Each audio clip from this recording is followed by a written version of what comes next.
Hello dear students, आप सभी का हमारे यूट्यूब चैनल पर स्वागत है।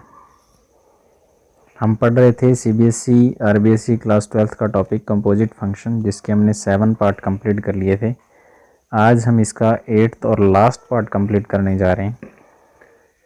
इसके साथ ही हमारा ये चैप्टर कंप्लीट होगा। इसमें हम पढ़ेंगे addition and multiplications operations in modulo system, यानी मॉड्यूलो सिस्टम के अंतर्गत जो हमारी एडिशन और मल्टीप्लिकेशन है उसको किस तरह से डिफाइन किया जाता है उसके बारे में हम देखेंगे। तो सबसे पहले मॉड्यूलो सिस्टम के बारे में थोड़ा हम पढ़ लेते हैं।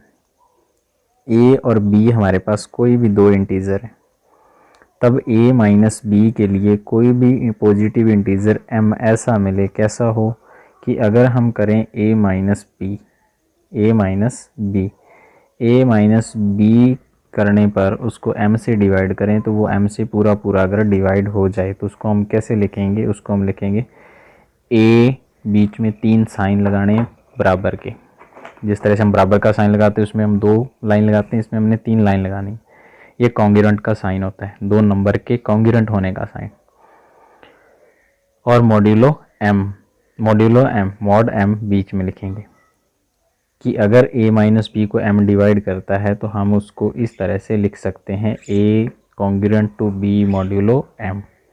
a सर्वांग सम है b मॉड्यूलो m के, यानी कहने का मतलब अगर इस तरह से लिखा गया है a congruent to b mod m, तो उसका मतलब ये है कि a माइनस बी को m पूरी तरह से डिवाइड करता है। अब जो आगे हमारे पास इसका पार्ट है उसमें हम देखते हैं, जैसे हमारे पास एग्जांपल है 18, बीच में 3 साइन लगे हुए हैं, वही कॉन्ग्रुएंट का साइन है, और 6 और अंदर लिखा हुआ है मॉड 6। अब 18 माइनस 6 करें तो 12। अब 12 है वो 3 से डिवाइड है, 3 से पूरी तरह से डिवाइड है। इसको आप ऐसे भी लिख सकते हैं मॉड 4, इसको आप ऐसे भी लिख सकते हो मॉड 6, क्योंकि इन सब से इनका जो डिवीज़न है, इनका जो अंतर है वो क्या है? डिविजिबल है। ये हमारा क्या हो गया? 18 कॉन्ग्रुएंट है 6 के मॉड्यूलो 3 के अंतर्गत, मॉड्यूलो 4 के अंतर्गत, मॉड्यूलो 6 के अंतर्गत, मॉड्यूलो 12 के अंतर्गत। इसी तरह से -4 कॉन्ग्रुएंट है बी के मॉड 4। इस तरह से अगर लिखा तो इसका मतलब क्या है? -4 -8 को -4 और -8 किया तो -12, और -12 को 4 पूरी तरह से डिवाइड करता है। इसका मतलब ये हुआ। तो अगर ये चीज़ दी है तो हम उसको इस तरह से लिखा सकते हैं कि अगर a माइनस बी को m पूरी तरह से डिवाइड करता है तो हम लिखेंगे a congruent to b modulo m के अंतर्गत, और अगर a कॉन्ग्रुएंट है b के मॉड्यूलो m के अंतर्गत तो उसको हम लिखेंगे कि a माइनस बी को m पूरी तरह से डिवाइड करता है। तो ये मॉड्यूलो के बारे में थोड़ा बेसिक डेफिनेशंस थी। अब हम एडिशंस के बारे में बात करते हैं कि मॉड्यूलो सिस्टम में एडिशन को किस तरह से डिफ़ाइन किया जाता है। तो मॉड्यूलो जो सिस्टम है उसमें एडिशन को डिफ़ाइन करने के लिए हमारे पास क्या दे रखा है? a प्लस m का मतलब ये एक ऑपरेशन है जिसे हम बोलेंगे addition modulo m, addition modulo m। और इसकी डेफिनेशन क्या होगी कि अगर ये किन्हीं दो इंटीजर्स के ऊपर ऑपरेट होती है, यानी हमने किया a एडिशन मॉड्यूलो mb, तो उसकी डेफिनेशन क्या रहेगी कि सबसे पहले तो आपने a प्लस बी को सिंपली ऐड करना है और उसको चेक करना है कि अगर ये m से छोटा हुआ तो आंसर a प्लस बी ही रहेगा। अगर a प्लस बी आपका m से बड़ा आ गया या m के बराबर आ गया तो हम क्या करेंगे? इस a प्लस बी को m से डिवाइड करेंगे।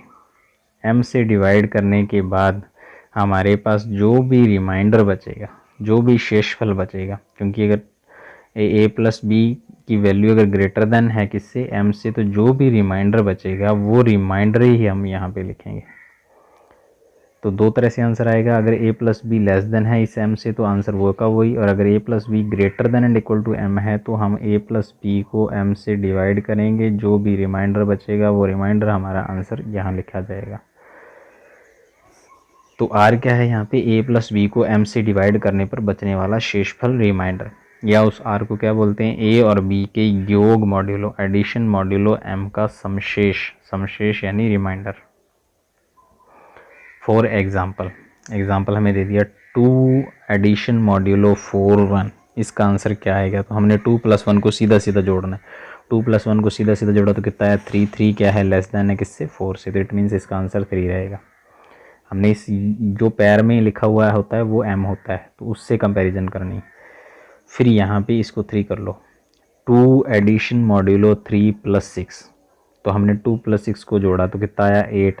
8 इस m, यानी m की वैल्यू अब की बार कितनी है 3, 3 से ज़्यादा है, तो हम क्या करेंगे 8 को 3 से डिवाइड करेंगे तो 8 को हम ऐसे लिख सकते हैं 2 × 3 + 2, तो रिमाइंडर क्या बचा 2, तो इसका आंसर भी कितना आएगा 2 आएगा। समझ आ गई। इसी तरह से ये आ गया -10 एडिशन मॉड्यूलो 4, इसको आपने 3 से क्या करना है, एडिशन करना है। तो पहले आप -3 + 3 -10 + 3 करो, तो -10 + 3 किया तो कितना आ गया -7। अब -7 आने के बाद देखा अगर तो कंपैरिजन करो। कंपैरिजन कैसे करना है, माइनस को एक बार भूल जाओ, सिर्फ 7 को देखो। ये 7 आपका 4 से ग्रेटर देन है, तो आपने -7 को 4 से डिवाइड करना है, बस सिर्फ 7 को देखना है। 7 है वो डिजिट के रूप में अगर सिर्फ देखें तो 7 है वो 4 से बड़ा है, तो -7 को 4 से डिवाइड कैसे करना है, माइनस का जब भी नंबर आ जाए तो उस 4 से इस तरह से डिवाइड करेंगे कि ये शेषफल बचे वो हमारा पॉजिटिव रहे। तो हम क्या करेंगे 4 × 2 कितना हो गया 8, बचा कितना 1, तो ये जो पॉजिटिव रिमाइंडर आया वो इसका आंसर आएगा। समझ आ गई। इसी तरह से जैसे ये आ गया -20 एडिशन मॉड्यूलो 6, इसका हम आंसर निकालते तो -20 + 4 किया तो -16। अब माइनस के 16 को चेक किया तो 16 है वो 6 से बड़ा है, तो आप इसको 6 से इस तरह से डिवाइड करेंगे कि आंसर है वो हमारा क्या बचे, आंसर हमारा पॉजिटिव बचे। तो हमने 6 × 3 किया तो कितना आ गया 16। अगर हम 6 × 2 करते, 6 × 2 करते तो 12 आता, तो नेगेटिव शेषफल बचता। नेगेटिव हमें लेना नहीं है, हमें क्या लेना है पॉजिटिव। तो पॉजिटिव लेने के लिए हम क्या करते हैं सीधा 4 से कर देते हैं, 3 से कर देते हैं। 6 × 3 किया तो 18, और शेषफल कितना बचा प्लस का 2, तो ये ओवरऑल हमारा कितना बचा 2। इसका आंसर कितना है 2। तो इस तरह से हम इसको करेंगे एडिशन मॉड्यूलो को। अब इसको थोड़ा सा और बेसिक अगर देखें तो a + b, अगर m को डिवाइड करते हैं तो m को डिवाइड करने के बाद हमें क्या मिलेगा कि a + b को हम लिख सकते हैं m³ + r, m³ + r। m positive integer, r भी आपने पॉजिटिव इंटीजर लेना है। a, b और q कोई भी इंटीजर्स हो सकते हैं, लेकिन ये ध्यान रखना है एक तो r पॉजिटिव होना चाहिए और एक m पॉजिटिव होना चाहिए। तो ये ओवरऑल हमारा रिजल्ट बनेगा, जो इसकी डेफिनेशन बनेगी एडिशन मॉड्यूलो m की। सिमिलर मल्टीप्लिकेशन मॉड्यूलो m के बारे में अगर देखें तो उसको लिखने का तरीका मल्टीप्लाई और पैर में m लिखेंगे। अब मल्टीप्लिकेशन मॉड्यूलो m को कैसे सॉल्व करते हैं, a इंटू का मतलब यहाँ मल्टीप्लिकेशन मॉड्यूलो m लिखा हुआ है, a मल्टीप्लिकेशन मॉड्यूलो b, तो इसका आंसर किस तरह से आएगा, सेम आपने वही काम करना है, a × b करके देखना है सिंपल। अगर वो m से लेस देन आए तो उसका आंसर a × b रहेगा, a × b रहेगा। लेकिन a × b किया वो अगर ग्रेटर देन आ गया m से, तो हम क्या करेंगे a + b को सेम m से डिवाइड करेंगे, जो भी रिमाइंडर बचेगा वो रिमाइंडर ही हमारा आंसर रहेगा। फॉर एग्जांपल 5 × 4 3, यानी हमें मल्टीप्लिकेशन मॉड्यूलो 4 ऑपरेशन दे रखी है, तो 5 × 3 किया तो 15 आ गया, और 15 ग्रेटर देन है 4 से, तो हम 15 को 4 से डिवाइड करेंगे। डिवाइड किया तो कितना बना 4 × 3 + 3 लिख सकते हैं, तो यहाँ जो रिमाइंडर बचा वो हमारा आंसर होगा। 5 × 6 किया तो 30 है, 30 आपका 3 से क्या है ग्रेटर देन, 30 को 3 से डिवाइड करेंगे तो 10 × 3 प्लस शेषफल कितना बचा 0, तो हमारा आंसर भी कितना आएगा 0। तो ये इस तरह से मल्टीप्लिकेशन मॉड्यूलो m को डिफाइन करते हैं। अब एक छोटा सा टॉपिक है जिसमें पूछा जाता है क्वेश्चन कई बार, composition table for a finite set. Composition table for a finite set important topic है, तो ये आपके पेपर पॉइंट ऑफ व्यू से काफ़ी इंपॉर्टेंट टॉपिक है।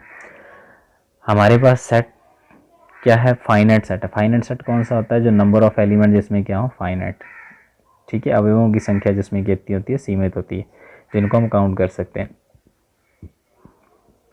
अब हमें क्या दिया होगा, एक तो सेट दिया होगा और एक बाइनरी ऑपरेशन दी होगी।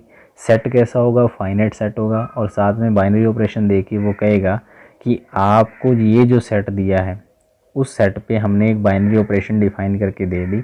अब इस डिफाइन जो बाइनरी की ऑपरेशन है इसके ऊपर आपने कंपोजिशन टेबल तैयार करनी। तो इसके लिए हम देखते हैं हमारे पास एक सेट है। सेट कौन सा है? 1 इंटू ओमेगा स्क्वायर, और हमारे पास जो बाइनरी ऑपरेशन है वो मल्टीप्लाई है। 1 ओमेगा स्क्वायर का एक सेट है जिसमें 3 एलिमेंट है, तो ये एक फाइनाइट सेट हो गया। और एक कंपोजिशन दे रखी है, ऑपरेशन दे रखी है बाइनरी कौन सी? मल्टीप्लाई वाली। तो ओमेगा हमारे पास क्या है? Omega cube root of unity है। हमने कॉम्प्लेक्स नंबर के अंदर पढ़ा था कि जब हम 1 की 1/3 निकालते हैं तो हमें 3 रूट मिलते हैं, पहला 1, दूसरा ओमेगा और तीसरा ओमेगा स्क्वायर। तो ये क्या है? क्यूब रूट ऑफ यूनिटी है। तो हमारे पास ये 3 रूट्स आते हैं, इन 3 रूट्स का एक सेट बना दिया और मल्टीप्लाई हमें क्या दे दी? ऑपरेशन दे दी।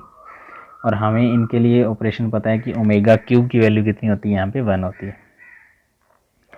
तो हमने क्या किया? कंपोजिशन टेबल किस तरह से तैयार करनी है? हमने इस तरह से एक टेबल बनानी है जहाँ ऊपर भी आपने सेट के एलिमेंट लिख देने हैं, हॉरिजेंटल भी और वर्टिकल भी, दोनों तरफ आपने अपने सेट के एलिमेंट लिख देने, और यहाँ पे आप लिखोगे कंपोजिशन जो भी आपको दे रखी है। अब मल्टीप्लाई करने का तरीका क्या रहेगा? सबसे पहले आप इस 1 को इस 1 से मल्टीप्लाई करोगे तो आंसर कितना आ गया? 1। वो हमने यहाँ लिख दिया। फिर इस 1 को ओमेगा से गुणा किया तो कितना आ गया? ओमेगा। फिर इस 1 को ओमेगा स्क्वायर से मल्टीप्लाई किया तो कितना आ गया? Omega square. तो ये आपकी कंपोजिशन की टेबल की एक रो तैयार होगी। फिर आप ओमेगा को उठाओगे, ओमेगा को 1 से गुणा किया, ओमेगा आ गया। ओमेगा को ओमेगा से गुणा किया, ओमेगा स्क्वायर आ गया। ओमेगा को ओमेगा स्क्वायर से गुणा किया, ओमेगा क्यूब आ गई। तो इस तरह से हम लिख देंगे। फिर हम ओमेगा स्क्वायर को करेंगे तो ओमेगा स्क्वायर को 1 से किया तो ओमेगा स्क्वायर, ओमेगा स्क्वायर को ओमेगा से किया तो omega square, sorry omega cube, और ओमेगा स्क्वायर को ओमेगा स्क्वायर से करेंगे तो ओमेगा की पावर 4। ये हमारा ओवरऑल टेबल बनी। अब जो भी रिजल्ट है वो हम यहाँ यूज़ कर लेते हैं। ओमेगा क्यूब की वैल्यू 1 होती है, ओमेगा 4 की वैल्यू कितनी होती है? ओमेगा होती है। तो वो हम यहाँ रख देते हैं 1 ओमेगा ओमेगा स्क्वायर, ये आ गया 1 ओमेगा ओमेगा स्क्वायर पहली रो। फिर आ गया नीचे ओमेगा, ये ओमेगा स्क्वायर था, ये ओमेगा क्यूब की वैल्यू 1 आ गई। ये ओमेगा स्क्वायर वैसा पड़ा है, ओमेगा क्यूब की वैल्यू कितनी होती है? ये ओमेगा क्यूब था, इसकी वैल्यू कितनी हो जाएगी? 1। और ओमेगा 4 को लिख सकते हैं हम ओमेगा क्यूब इंटू ओमेगा, और ओमेगा क्यूब कितना होता है? 1 इंटू ओमेगा, इसकी वैल्यू कितनी आएगी? ओमेगा आ जाएगी। तो ये हमारी कंपोजिशन टेबल बनी। एक और सेट हम देखते हैं। हमें दे दिया 0 1 2 3 और कंपोजिशन दे दी +4। इसके लिए हमने कंपोजिशन टेबल तैयार करनी है। तो टेबल कैसे तैयार करेंगे? वही आप रो और कॉलम बनाएंगे, और इसमें हम ऊपर भी सेट के एलिमेंट और वर्टिकल भी हम क्या करेंगे? सेट के एलिमेंट लिख देंगे, हॉरिजॉन्टल और वर्टिकल दोनों तरफ लिखने। अब ऑपरेशन को किस तरह से लगाना है? इस 0 को 0 के साथ ऐड करना है, 0 को 1 के साथ 1, 0 को 2 के साथ 2, 0 को 3 के साथ 3 किया, और इसमें +4 है। अब सभी नंबर क्या थे? आपके 4 से छोटे थे। अब 0 + 0 करेंगे तो 0 है, वो 4 से छोटा है तो हमने 0 लिख दिया। 1 भी छोटा है, 2 भी छोटा है, 3 भी छोटा है। फिर हम 1 को 1 के साथ करते हैं, 1 को 0 के साथ करते हैं तो कितना आ गया? 1। 1 को 1 के साथ किया 2, 1 को 2 के साथ किया 3, ये सभी 4 से छोटे थे तो हमने लिख दिए। 1 + 3 जैसे ही किया तो ये कितना आया? 4। अब 4 इसके बराबर आ गया तो 4 को 4 से डिवाइड करेंगे, जो भी हमारे पास रिमाइंडर बचेगा वो हम लिखेंगे। जैसे हमने ये लिख दिया 1 + 3 तो कितना आया? 4। 4 इंटू 1 + 0 लिख सकते हैं, रिमाइंडर कितना है? 0, तो इसका आंसर भी कितना है? 0। फिर 2 को 0 के साथ जोड़ेंगे तो 2, 2 को 1 के साथ जोड़ेंगे तो 3, 2 को 2 के साथ जोड़ेंगे तो 0, 2 + 2 किया तो 4, और 4 आते ही हमारा आंसर कितना हो जाता है? 0 हो जाता है। 3 + 3 किया तो 6, 6 है वो भी 4 से ग्रेटर देन है, तो 6/4 किया तो कितना आएगा? रिमाइंडर 2 आएगा, वो भी हम यहाँ लिख देंगे। 2 + 3 करना है, 2 + 3 5 आएगा, तो इसको हम 5 को लिख सकते हैं 4 इंटू 1 + 1, रिमाइंडर कितना आएगा? 1। फिर हम लिखेंगे 4, वही 3 + 1 किया तो 4 आ गया, 3 + 0 किया तो 3, 3 + 1 किया 4, और 4 आते ही हम इसका रिमाइंडर कितना हो जाएगा? 0। 4 + 2 किया, 3 + 2 किया तो 5, रिमाइंडर कितना बचा? 1। 3 + 3 किया 6, तो रिमाइंडर कितना बचा? 2। तो इस तरह से ये हमारी टेबल बनेगी। अब कंपोजिशन टेबल से कुछ हमसे और भी प्रॉपर्टीज़ पूछी जा सकती हैं। तो कंपोजिशन टेबल में सबसे पहले हमसे पूछा जा सकता है आइडेंटिटी एलिमेंट और इन्वर्स का पता लगाएंगे, कैसे लगाया जाता है वो हम देखते हैं। सबसे पहले हम देखते हैं, हमने ये टेबल बनाई, हमारे पास सेट था 0 1 2 3 और कंपोजिशन थी +4। जब हमने इसको लगाया इसके ऊपर तो ये हमारी टेबल इस तरह से बन गई। अब सबसे पहली जो चीज़ आती है वो आती है कॉम्यूटेटिव प्रॉपर्टी चेक करना इस टेबल की हेल्प से। तो हम क्या करेंगे, हम प्रिंसिपल डायगोनल यानी मुख्य विकर्ण को देखेंगे।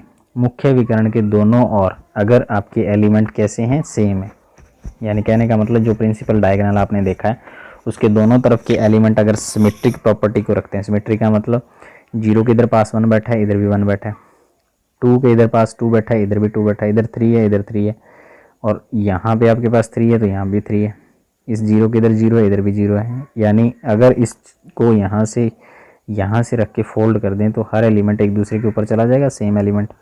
तो ये क्या है, मुख्य विकर्ण है, उसके प्रति मुख्य विकर्ण के दोनों और एलिमेंट कैसे हैं, सिमेट्रिकल प्रॉपर्टी रखते हैं। अब जब ऐसी कंडीशन हो कि दोनों और एक जैसे एलिमेंट हो मुख्य विकर्ण के, तब जो हमारी ऑपरेशन होगी वो कैसी होगी, कॉम्यूटेटिव होगी, क्रम विनिमय नियम का पालन करेगी। अब इसी में दूसरी चीज़ क्या पूछी जा सकती है, आइडेंटिटी एलिमेंट। तो आइडेंटिटी एलिमेंट देखने के लिए हम क्या करेंगे, हमारे पास ये जैसे ये टेबल थी, इस टेबल में हम क्या करेंगे, आइडेंटिटी एलिमेंट को पहचानेंगे। तो आइडेंटिटी एलिमेंट की पहचान कैसे करनी है, हमारे पास ये हॉरिजेंटल लाइन थी 0 1 2 3, तो हमने हॉरिजेंटल चलना है, हमने हॉरिजेंटल चल के देखना है कि कौन सी लाइन ऐसी है जो हमारी इस लाइन के बिल्कुल सेम एलिमेंट रखती है। इसी तरह से जैसे हमने नीचे शुरू किया 3 0 1 2, ये सेम ऑर्डर में नहीं है, ये भी सेम ऑर्डर में नहीं, ये सेम ऑर्डर में नहीं, लेकिन ये सेम ऑर्डर में है, तो हमने इसको ऐसे नोट कर लेना है। फिर हमने वर्टिकल देखना है कि इसके संपाती कौन सा आपका क्या है, कॉलम है। तो 0 के 0 1 1 2 2 3 3, तो ये कॉलम आपका था, तो हमने इसको इस तरह से नोट कर लिया। इसका मतलब क्या हुआ कि ये लाइन कब आई थी, जब 0 के ऊपर ये सारे एलिमेंट ऑपरेट हुए थे, और ये लाइन कब आई थी, जब इस 0 के ऊपर ये सारे एलिमेंट ऑपरेट हुए थे। तो इसका मतलब क्या हुआ कि इन एलिमेंट को जब ऑपरेट किया, 0 को 0 के साथ किया 0, 0 को 1 के साथ किया 1, 0 को 2 के साथ किया 2, 0 को 3 के साथ किया 3, यानी इन एलिमेंट्स के ऊपर कोई फ़र्क नहीं पड़ा, तो इनका आइडेंटिटी एलिमेंट कितना आ गया, 0 आ गया। यानी हमें देखना क्या है, सिमेट्रिकल रो या कॉलम विद सेट, सेट के संपाती आपने पंक्ति और स्तंभ को देखना है। फिर हमारे पास आता है प्रतिलोम अवयव या इनवर्स एलिमेंट कैसे निकाला जाता है। तो हमें अब आइडेंटिटी पता चल गई, तो आइडेंटिटी पता चलने के बाद आपने क्या करना है, अपनी कंपोजिशन टेबल में जहाँ जहाँ आइडेंटिटी दिख रही है वहाँ वहाँ इस तरह के साइन लगा दो। ये लगाने के बाद हम देखेंगे 0 का आइडेंटिटी एलिमेंट, 0 का इनवर्स एलिमेंट, 0 का इनवर्स एलिमेंट 0 कब आया, जब 0 को 0 पे ऑपरेट किया, इट मीन्स 0 का इनवर्स एलिमेंट 0। अब 1 के पास 0 कब आया, जब 1 को 3 के साथ ऑपरेट किया तब 0 आया, तो 1 का इनवर्स एलिमेंट क्या आ जाएगा, 3। और 2 के वाले कॉलम में सीधा 0 कब आया, जब 2 को 2 के साथ ऑपरेट किया, तो 2 का इन्वर्स कितना हो जाएगा, 2। और 3 के पास 0 कब आया, 3 को जब 1 पे ऑपरेट किया, तो 3 का इन्वर्स एलिमेंट कितना हो जाएगा, 1 हो जाएगा। तो ये इन्वर्स एलिमेंट निकालने का तरीका आ गया। अब एक एग्जांपल आपकी बुक में जो दे रखा है वो देख लेते हैं।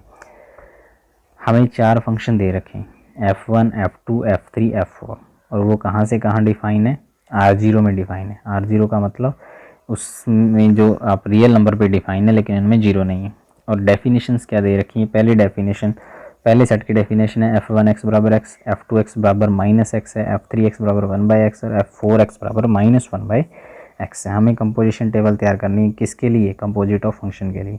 कंपोजिट ऑफ फंक्शन को हम किससे लिखते हैं, ओ से। ये ऑपरेशन के लिए आपने ऑपरेशन टेबल तैयार करनी। तो ये 4 फंक्शन थे, तो हमने 4 फंक्शन को इस तरह से लिख दिया, एक हॉरिजॉन्टल और एक वर्टिकल, और बीच में हमने लगा दी ऑपरेशन। अब हम ऑपरेट कैसे करेंगे, पहले f1 को f1 पर ऑपरेट करेंगे, फिर f1 को f2 पे, f1 को f3 पे, f1 को f4 से, बार बार रिपीट करते हैं। हमें दे रखा है सारे जो फंक्शन है वो R0 से R0 में डिफाइन है। तो f1 R0 से R0, f2 R0 से R0, f3 R0 से R0, f4 R0 से R0। तो हम जैसे मान लो कोई फंक्शन ले लिया f1 और ये ले लिया f2, ये सारे R0 से R0 में। अगर हम फंक्शन के कंपोज करें तो कंपोज करने वाला फंक्शन भी R0 से R0 में ही रहेगा, इस तरह से। इसको हम कैसे लिखेंगे, f2o f1, और f2o f1 कहाँ से कहाँ डिफाइन रहेगा, R0 से R0, यानी सारे के सारे फंक्शन आपके R0 से R0 में डिफाइन रहेंगे। अब हम ऑपरेट करके देखते हैं। सबसे पहले हम निकालते हैं f1 को f1 पे ऑपरेट करते हैं। तो f1 को f1 पे ऑपरेट करेंगे तो आंसर क्या आएगा, f1 इंटू f1x। अब f1x की डेफिनेशन कितनी है, x, तो ये बन गया f1x, x बराबर f1x, यानी f(o) f1x किसके बराबर है, f1x के बराबर ही है। अब इसका डोमेन और कोडोमेन भी क्या है, R0 R0, इसका डोमेन कोडोमेन भी क्या है, R0 R0। और इस फंक्शन के ऊपर x लगाओ चाहे f1 पे x लगाओ, आंसर सेम आ रहा है। तो इट मीन्स ये दोनों फंक्शन कैसे हो गए, इक्वल फंक्शन हो गए। ये तीनों कंडीशन को फॉलो कर रहे हैं। दोनों का डोमेन R0 से R0, डोमेन कोडोमेन, और दोनों के ऊपर एक्स लगाते हैं तो वैल्यू सेम आती है। It means F1 O F1 बराबर हो गया किसके, F1 के। यानी F1 को F1 पे ऑपरेट किया तो आंसर F1 मिल रहा है।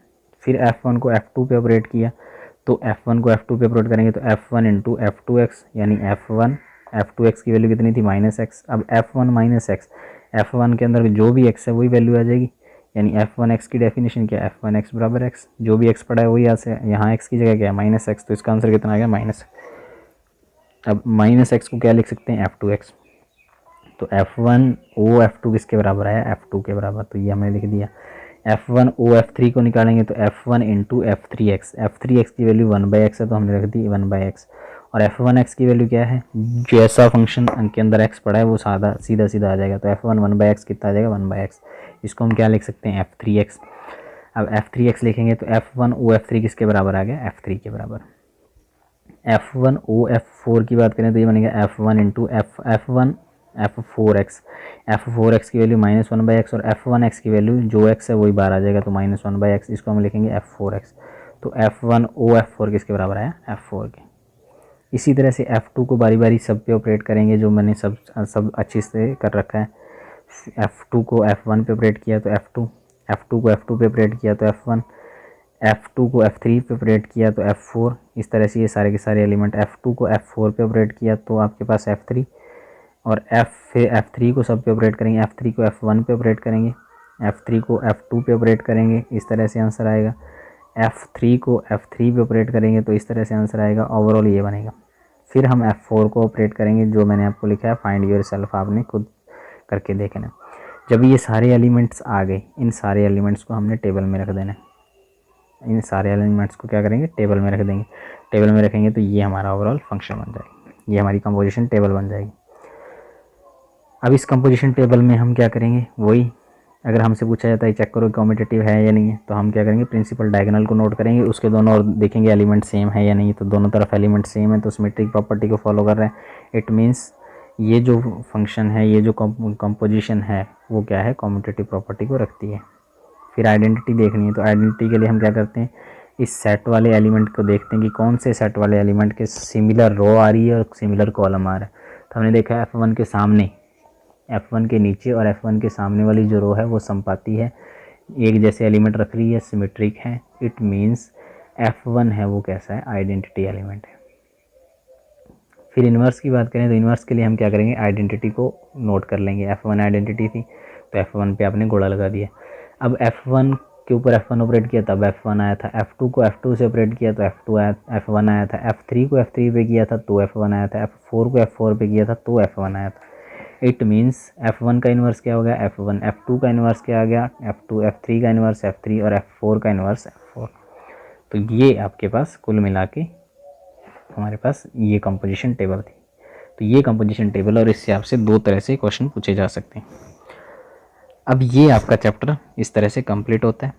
अब कुछ डाउट्स थे, उसके बारे में हम थोड़ी चर्चा कर लेते हैं। पहला डाउट था हमारा f(x) बराबर अल्फा एक्स बटे X plus 1, X not equal to 1। तो अल्फ़ा का मान आपने ज्ञात करना है, अल्फ़ा की वैल्यू आपने फाइंड करनी है। हमें ये कंडीशन दे रखी है जब f इंटू एफ के अंदर f(x) बराबर कितना दे रखा है, 1 दे रखा है। तो हमने देखा f ऑफ f(x) बराबर x है, तब हमें अल्फ़ा का मान ज्ञात करना है। तो f(x) की वैल्यू हमें कितनी दे रखी है, अल्फ़ा एक्स बटे एक्स प्लस 1। अब x की जगह अगेन क्या आ गया, अल्फ़ा एक्स बटे एक्स प्लस 1। तो कंडीशन हमारी क्या है, f(x) बराबर है अल्फ़ा एक्स बटे एक्स प्लस 1। अब x की जगह हमने क्या रखना है, ये वाला अल्फ़ा एक्स बटे एक्स प्लस 1। तो अल्फ़ा एक्स की जगह रख दिया अल्फ़ा एक्स बटे एक्स प्लस 1, और नीचे भी अल्फ़ा एक्स बटे एक्स प्लस 1 प्लस 1 बराबर x। तो ये ओवरऑल क्या बन गया, ऊपर बन गया अल्फ़ा स्क्वायर एक्स बटे एक्स प्लस 1, नीचे बन गया अल्फ़ा एक्स, इसको एलसीएम लिया तो ये बन गया अल्फ़ा एक्स एक्स प्लस 1 बटे एक्स प्लस 1। एक्स प्लस 1 से एक्स प्लस 1 कट गया, बचा क्या, अल्फ़ा स्क्वायर एक्स बटे अल्फ़ा एक्स प्लस 1 बराबर x। इसको इधर मल्टीप्लाई कर देते हैं तो बनेगा क्या, अल्फ़ा स्क्वायर एक्स बराबर alpha X square plus x। अब हमें अल्फ़ा की वैल्यू निकालनी है, तो हमने अल्फ़ा में इसको द्विघात समीकरण बना लिया, quadratic equation, alpha square X minus alpha X square minus X square minus X. तो अल्फ़ा में ये द्विघात समीकरण बन गई इस तरह से, A X square plus B X plus C. अब एक्स की जगह क्या है अल्फ़ा, और ए बी सी की जगह क्या है जो एक्स आई है। तो यहाँ अगर कंपैरिजन करें, ये हमारा अल्फ़ा में द्विघात समीकरण बन गया। अब हम श्रीधराचार्य सूत्र लगाएंगे। श्रीधराचार्य सूत्र से हमने क्या लिख दिया, अल्फ़ा बराबर minus B plus minus root B square minus 4ac upon 2a। यहाँ से हम इसके रूट निकालेंगे। यहाँ a की वैल्यू कितनी है, x है, b की वैल्यू कितनी है माइनस एक्स स्क्र, और c की वैल्यू कितनी है माइनस एक्स प्लस 1। ये सारी वैल्यूज़ हम पुट कर देंगे। अल्फ़ा बराबर माइनस b की वैल्यू कितनी थी माइनस एक्स स्क्र हमने रख दी, plus minus root B square क्या आ गया माइनस एक्स स्क्र की स्क्र, माइनस 4a की वैल्यू x थी और c की वैल्यू माइनस एक्स प्लस 1 थी। ये सारी वैल्यू रख दी बटा में 2a की वैल्यू कितनी थी x, तो 2 इंटू एक्स, तो बन गया X square plus minus root of X की पावर 4 हो गया।